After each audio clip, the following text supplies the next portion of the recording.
Kasi po parang feeling ko medyo early to like make it known kay Kiara na parang may gusto. Ano mo na? Ano ba yung word? Ano mo na? Okay lang. Yung bigay mo lang yung candy. Hinalap talaga yung candy na yun para ibigay. Bibigyan mo na lahat po. Lahat po. Here. Sorry if you forgot. Lang team na natin daw, Gino at Chris! Daw na nagkaroon ng katuwa ang sexy dance-off ang boys at girls, si Gino mukhang gustong kunin ng pagkakataon para masabi kay Kiara ang nararamdamang paghanga. Sipin mo lang kung gusto mo talaga, gawin mo. Sipin mo mabuti, boy. Ang babae, boy, pag honest ka sa kanya. Eh, what if says, ay, ano sasabihin ko? Like, ganun ka kasi negative ka, boy. Negative. What positive ka? Parang, I like talking to you. Ganun. Yeah, pwede. Like, I enjoy our dito marunong ang babae. Sa dance, parang ang plano namin po was to dance para medyo sexy, tapos lalapitan ng isang babae. Sabi ko, kasi po, for the past few days, parang I've gotten a little bit closer to Kiara. Gusto ko na, you know, I wanna be the one to be there po. Pwede mo ba akong dalhin sa La Union at turuan mag-surf? Or, alam mo Para all La Union tayo after. Yeah! oh, yun na lang. Good luck. Try ko. Anong i-try? Gawin mo, i-try. Try ko. Lakasan mo loob mo, boy. Hanggang sa natapos ang dance-off, pero si Gino kinulang sa lakas ng loob at naisipang daanin na lang sa candy ang saloobin. Nagkahiyaan din sa huli kasi po parang feeling ko medyo early to like make it known kay Kiara na parang may gusto. Ano mo na? Ano ba yung word? Ano mo na? Okay lang. Yung bigay mo lang yung candy. Hinalap talaga yung candy na yun para ibigay. Bibigyan mo na lahat po. Lahat po. Here. Sorry if you forgot.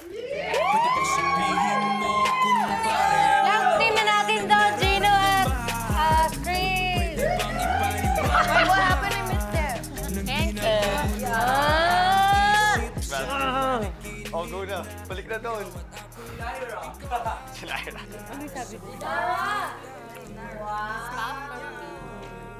Smile for me. Yung smile niya, sobrang ganda. Feeling ko that message was perfect. Binigay mo lang naman yung candy.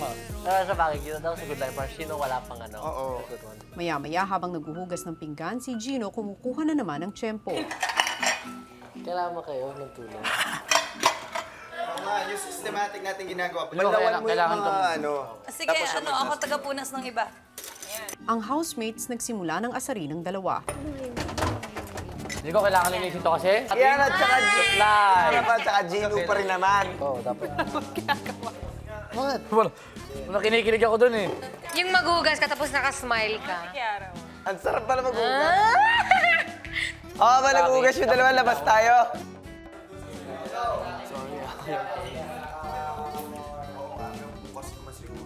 Nang tigilan na ng mga kasama, nagsimula na magkwentuhan ang dalawa. Yung bahay nila is really near the beach.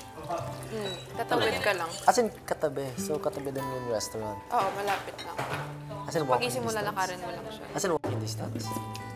Oh. Mahal ba your food in the restaurant? Or no? Nagugulat nga sila kasi mura yung food. Talaga? Oo. Ganun din. Parang yung ano yung mga... Wala naman dito. DJ. Oo nga, no? Medyo early, pero so far, parang I feel like she's the caring person and someone that kasi po, I believe getting into a relationship is practice for marriage. So, to get into something, dapat may chance na may future. And so far po, parang I feel that. Akala ko walang naglalagay. Kinagabihan, nagkayayaan ng boys na mag-swimming at hanggang sa pool, tuloy ang pang-aasar nila kay Gino.